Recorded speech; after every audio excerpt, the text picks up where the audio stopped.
दोस्तों, फ्लाइट की यात्रा आज के समय में आम बात हो गई है, लेकिन एक दौर था जब हमने कल्पना भी नहीं की थी कि कोई ऐसा साधन उपलब्ध होगा जिससे हम आकाश की ऊंचाइयों को नाप सकेंगे। क्या आपको पता है कि सबसे पहली विमान यात्रा कब शुरू हुई थी? किसने पहली बार विमान का टिकट खरीदा था और विमान का किराया कितना था? पहला विमान उड़ाने वाला पायलट कौन था और विमान ने किन दो स्थानों के बीच की दूरियों को तय किया था? इन सब सवालों का जवाब आपको इस वीडियो में मिलेगा, इसलिए वीडियो को स्किप मत करना, अंत तक जरूर देखना। यह बात आज से लगभग 106 साल पहले की है, जब 1 जनवरी 1914 को दुनिया की पहली यात्री विमान ने अपनी उड़ान भरी थी। इस विमान ने अमेरिका के शहर फ्लोरिडा में पहली बार उड़ान भरी थी। इन दो शहरों का नाम है सेंट पीटर्सबर्ग और टापा। इन दोनों शहरों के बीच की दूरी लगभग 42 किलोमीटर है, लेकिन इस विमान ने 34 किलोमीटर की हवाई यात्रा की थी। इन दोनों शहरों के बीच की दूरी तय करने में दुनिया के सबसे पहले विमान को लगभग 23 मिनट का समय लगा था।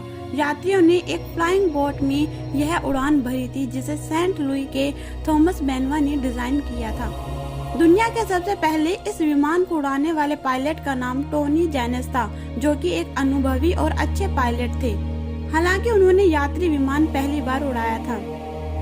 दुनिया की पहली उड़ान भरने वाले विमान की लंबाई 8 मीटर 26 फीट थी और चौड़ाई 23 मीटर 44 फीट थी, जबकि इसका वजन 567 किलोग्राम था। फ्लाइंग बोट विमान को ट्रेन के जरिए सेंट पीटर्सबर्ग में भेजा गया था। इस विमान के एक दूसरे मॉडल 14 पिनोवा एयरपोर्ट की रफ्तार 103 किलोमीटर प्रति घंटा थी।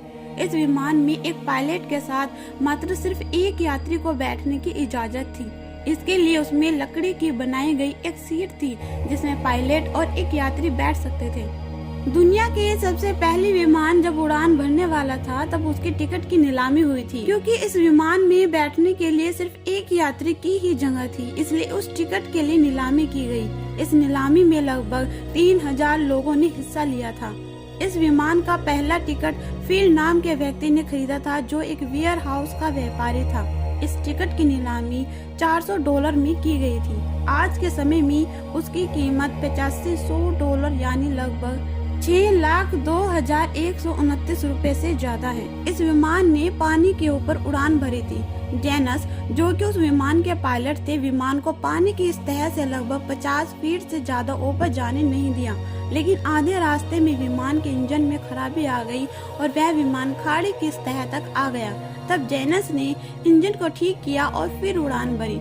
विमान ने जब तान्या में लैंड किया तो वहां लगभग 3500 से ज्यादा लोग ताली बजाते हुए जश्न मनाने के साथ जेनस और फिल के साथ स्वागत में खड़े थे। विमान के पहले उड़ान की सफलता के बाद विमान को नियमित चलाने के लिए उसका एक निश्चित किराया तय किया गया। यह विमान सप्ताह में 6 दिन उड़ान भरता था और इसका किराया $5 निर्धारित किया गया था। उस समय का $5 आज के $100 के बराबर है, जिसका दाम लगभग 7000 तक आएगा। यह विमान लगभग 4 महीने तक चली, फिर इसकी सेवा बंद हो गई, लेकिन इस विमान ने आने वाले यात्री विमान के लिए रास्ता खोला। 4 महीने के दौरान कुल 1205 यात्रियों को उड़ान भरने की सेवा दी गई। तो दोस्तों, ये थी दुनिया के पहले एरोप्लेन की कहानी। अगर आपको वीडियो अच्छी लगे तो चैनल को लाइक शेयर सब्सक्राइब जरूर।